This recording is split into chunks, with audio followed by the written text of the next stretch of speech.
আসসালামু আলাইকুম। আন্নাগো সামনে নতুন করে ভিডিও লই হাজির হয়ে গেছি। আমার কাকারা, মামারা, খালারা, চাচিরা, দাদিরা, নানিরা, হুরা, বোনেরা ব্যাকে ভালো আছেন নি? আন্নারা কেরম আছেন? আয় তো আলহামদুলিল্লাহ ভালো আছি। এই যে এতদিন আর শরীর ভালো আছি না, আন্নাগো লগে দুইয়া দুঃখ সুখের কথা ব্যাডে বুডু করে কইতাম হারিনেও বুঝছেননি। তো ওই আত্মন আবার ভালো লাগে আন্নাগো লগে দুইয়া দুঃখ সুখের কথা কইতাম বইলে সারা দিন কাম করতে করতে জীবন শেষ বুঝছেন। দুইয়া দুঃখ সুখ কথা নকইলে কেন হবে? হ্যাঁ, আমরা মানুষ তো একারে রোবট তো ন বুঝছেনি।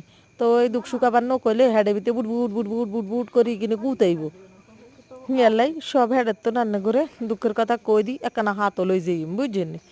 তো কই আহারে আমরা বেরিয়ে জন্মনি কত কষ্ট আঙ্গু জীবনে হাল্লা মাঝতে মাঝতে মাঝতে মাঝতে আঙ্গু জীবন ক্ষয় হয়ে গেছে। হাল্লা সোয়ার লগে যে রুমা হাল্লার জান শেষ আঙ্গ এরকম সোয়ার ডলায় ডলা আঙ্গ জীবনটা শেষ।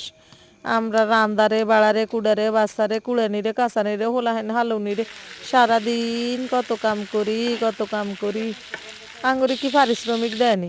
আমরা যদি অন্য কানে এরকম বদিলে দিতাম কত গুণ টিকে আইতাম। একসময় তো আমি ভাবি বইব চিন্তা করি আহারে এই কাম যদি আমি অন্য কোনো আনে শ্রম দিতাম তাহলে আঙুরে মাস শেষে অন্তত 50,000 টাকা বেতন দিল। তো ইয়েনে হরি সংসার করি এ সারাদিন কাম করি আমরা কি টিয়া হইসা চোখে দেয়নি বুঝছেন। দুগে টিয়াও তো জমাইতে হারি না কিছু করতে হারি না।